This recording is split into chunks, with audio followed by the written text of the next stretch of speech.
काजल और लखविंदर राणा उन्होंने भाजपा को ज्वाइन किया है दिल्ली में।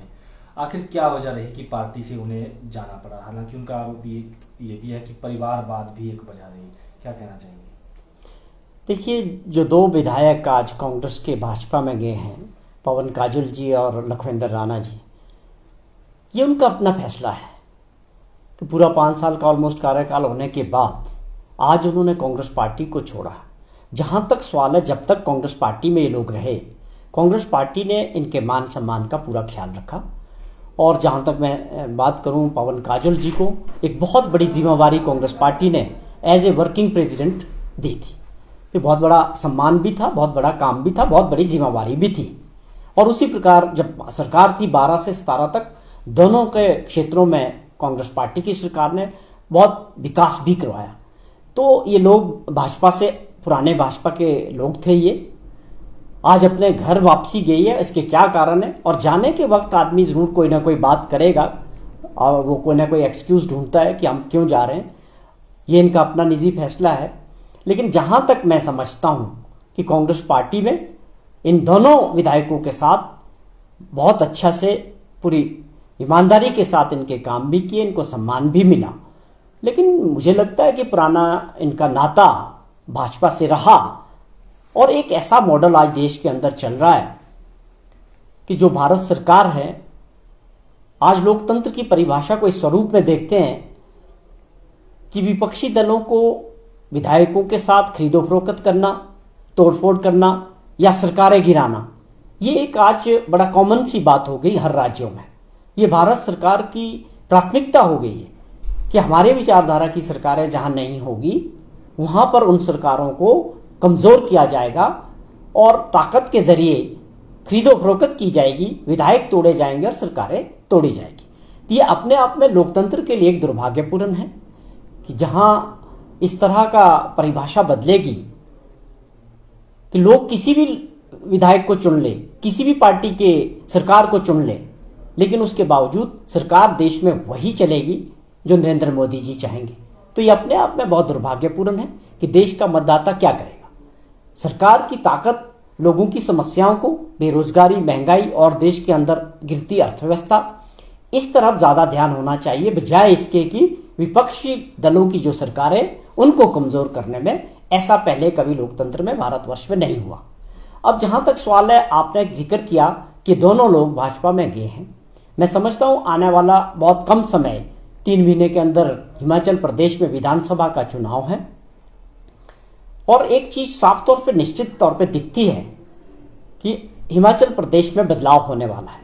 ये हिमाचल प्रदेश के लोगों का और मतदाताओं का मन साफ तौर पे दिख रहा है कि लोग बदलाव की ओर जा रहे हैं। और मैं समझ सकता हूं कि आने वाले इलेक्शंस में कांग्रेस पार्टी को प्रदेश के अंदर बहुमत के साथ हिमाचल प्रदेश की जनता वापस लाने वाली। तो एक मुझे साफ लगता है कि दोनों भाई जो आज कांग्रेस छोड़ के भाजपा में गए हैं, मैं समझता हूं ये दोनों भाई 90 दिन बाद शायद विधानसभा में नहीं होंगे। मुझे लगता था कि कांग्रेस पार्टी में जिस तरह की सरकार बनने वाली है, दोनों अगर कांग्रेस के साथ रहते तो निश्चित तौर पे ये दोबारा विधानसभा में होने थे। लेकिन अब एक बहुत बड़ा क्वेश्चन मार्क है, जिस प्रकार इन्होंने फैसला लिया है कि ये, मैं कह सकता हूं, एक हिमाचल प्रदेश में भाजपा एक डूबता हुआ जहाज है। उसके कारण है बहुत सारे कि जो 5 साल का कार्यकाल इस सरकार का पूरा होने वाला है, वो पूरी तरह से फेलियर सरकार माननीय मुख्यमंत्री जयराम सरकार जी चला रहे हैं। जो भी वादे इन्होंने प्रदेश की जनता से, हर वर्ग से किए थे, और वो माननीय मुख्यमंत्री और भाजपा की सरकार ने पूरे नहीं किए। और इसका एक पूरा एक उदाहरण था कि जब पिछले दिनों बाई इलेक्शंस हुए तो चारों बाई इलेक्शंस में भाजपा बुरी तरह से हार गई थी। वो एक इंडिकेटर था कि आने वाले चुनाव में जो विधानसभा का होगा, उसमें निश्चित तौर पे भाजपा को लोग चलता करने वाले हैं। तो मैं समझता हूं कि वैसे इनका ये अपना फैसला है। मैं इनको शुभकामनाएं देता हूं नई पार्टी में जाने के लिए और वहां से अपनी पारी शुरू करने के लिए। लेकिन मुझे लगता है कि ये जो समय है, इन दोनों भाइयों ने गलत समय अपने लिए चुना है। तो ये वास्तविकता ये भी है कि ये दोनों लोग भाजपा के थे। हाँ, अगर हम इसको दूसरे स्वरूप में देखें तो इनकी आज घर वापसी हुई है।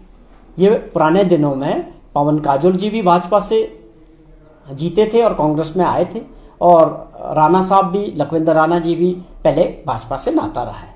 तो ये एक पूरी ताकत भारत सरकार की और प्रदेश सरकार की इस काम में लगी है कि जो टेक्निकली इलेक्शन को जीतने की एक मंशा हिमाचल प्रदेश में जो भाजपा सोच रही है कि अपनी कमजोरी को अगर दूसरे दलों से, कांग्रेस से लोगों को तोड़ के उस कमजोरी को पूरा करेंगे, मैं समझता हूं हिमाचल प्रदेश के लोग और मतदाता इस मॉडल को पसंद नहीं करते हैं। आपने 5 साल काम नहीं किया, 5 साल आपने डिलीवर नहीं किया, आज आपको बताना चाहिए कि आपने 5 वर्ष के अंदर कौन सी उपलब्धियां हिमाचल प्रदेश के लिए की है और लोगों के लिए की है। आप उसमें पूरी तरह से फेल रहे हैं। तो एक प्रयास मोदी जी का जो मॉडल है कि हर प्रकार से किसी भी तरह से सत्ता हमको चाहिए, जो कि लोकतंत्र की जो परंपरा है उसके खिलाफ है। तो मैं समझता हूं ये मॉडल जो इनका है हिमाचल प्रदेश में, ये सक्सेस होने वाला नहीं है। आगामी दिनों में सर विधानसभा का चुनाव भी है, तो चुनावों में कितना इफेक्ट जो है इस चीज का पड़ेगा कांग्रेस पार्टी को? मैं आपसे साफ जिक्र किया कि बिल्कुल इसका कोई फर्क पड़ने वाला नहीं है। मुझे तो लगता है ये दोनों मित्र भी हमारे अब मुझे विधानसभा में अगले दिनों दिखने वाले नहीं है, कि मेरी अपनी ये राय है कि इन्होंने गलत फैसला किया है। आप एक ऐसी पार्टी के साथ जा रहे हैं जिनको प्रदेश की जनता ने बाहर करना है। उसके मैंने बहुत सारे कारण गिनाए कि क्यों लोग इनको बाहर निकालना चाह रहे हैं और क्यों कांग्रेस पार्टी को दोबारा से सत्ता में लाना चाह रहे हैं। तो इस तौर पे देखा जाए तो हमें कोई इसका नुकसान होने वाला नहीं है, क्योंकि फायदा और नुकसान प्रदेश का मतदाता और जनता तय करेगा, वे उनके हाथ में है। अगर वो टेक्निकली अपनी सरकारों को आगे के लिए सोचते हैं भाजपा वाले कि हम टेक्निकली आगे दूसरी सरकार को रिपीट कर सकते हैं, मैं समझता हूं ये उनकी गलत सोच है। लोकतंत्र में सरकारें जनता बनाएंगी और जनता ही गिराती है। आज जो है आम आदमी पार्टी के मनीष सिसोदिया और भगवत मान भी आज शिमला पहुंचे थे और शिक्षा को लेकर काफी बड़ी बड़ी बातें, वो गारंटियां जो 5 गारंटियां देके गए, तो आपको क्या लगता है कि आगामी दिनों में जो कई तरह की गारंटियां जो है उनके द्वारा दी गई हैं, तो क्या आपको क्या लगता है कि उनको जो है इम्प्लीमेंट कर पाएंगे या धरातल पर उनको जो है उतार पाएंगे? देखो, बात यहाँ समझने वाली है कि आम आदमी पार्टी का कोई वर्चस्व हिमाचल प्रदेश में नहीं है। ये ठीक है कि पंजाब में जब परिणाम आए तो ये उत्साहित थे, इनको लगता था कि अब हम पूरे हिमाचल प्रदेश, दूसरे राज्यों में भी इसी प्रकार की सफलता प्राप्त करेंगे। वो हर राज्यों की अपनी परिस्थितियां होती हैं। पंजाब की परिस्थितियां अलग थी, हिमाचल प्रदेश की परिस्थितियां अलग हैं। तो उन्होंने बड़ी कोशिश की। मान साहब जो पंजाब के मुख्यमंत्री हैं और केजरीवाल साहब जो दिल्ली के मुख्यमंत्री हैं, मैं समझता हूँ 4-5 राउंड्स ऑलरेडी हिमाचल प्रदेश में लगा चुके हैं। बार बार आ रहे हैं, लोकल फेस नहीं है, लीडरशिप नहीं है, और अभी इनको बहुत लंबा सफर तय करना है और वो समर्थन जो इनको मिलना चाहिए था वो नहीं मिला है। तो ये आ रहे हैं, एक प्रयास कर रहे हैं, उसके लिए सबका स्वागत है। लोकतंत्र है, कोई भी आए अपनी पार्टी खड़ी करना चाहता है। लेकिन हिमाचल प्रदेश का जो एक राजनीतिक इतिहास है वो साफ तौर पे दर्शाता है कि 2 पार्टी सिस्टम है। यहाँ पहले भी ऐसे प्रयास होते रहे। जब भी थर्ड फ्रंट बना, पंडित सुखराम जी ने बनाया, वो आगे नहीं बढ़ा। उससे पहले जनता दल के टाइम में बना, वो भी आगे नहीं बढ़ा। उसके बाद महेश्वर सिंह जी ने एक पार्टी बनाई, वो भी नहीं चली। तो यहाँ लोगों का एक बड़ा माइंड सेट है हिमाचल की जनता का कि भाजपा और कांग्रेस के साथ जाते हैं और ज्यादातर कांग्रेस के प्रति लोगों का रुझान रहता है। तो आम आदमी पार्टी क्या मॉडल देने वाली है, फ्री मॉडल बेचने वाली है या शिक्षा का अपना प्रोपेगेंडा करने वाली है, ये चीजें वो कहीं दिखने वाली नहीं है। हमारा अपना मॉडल जो हिमाचल प्रदेश में था, डॉक्टर वाई.एस. परमार से लेकर वीरभद्र सिंह जी से लेकर जो आगे कांग्रेस पार्टी ने बढ़ाया, वो मॉडल सक्सेस है। हिमाचल प्रदेश शिक्षा के क्षेत्र में आज भी केरला के बाद दूसरा साक्षर राज्य है। तो ये हमारे को किसी से मॉडल लेने की जरूरत नहीं है।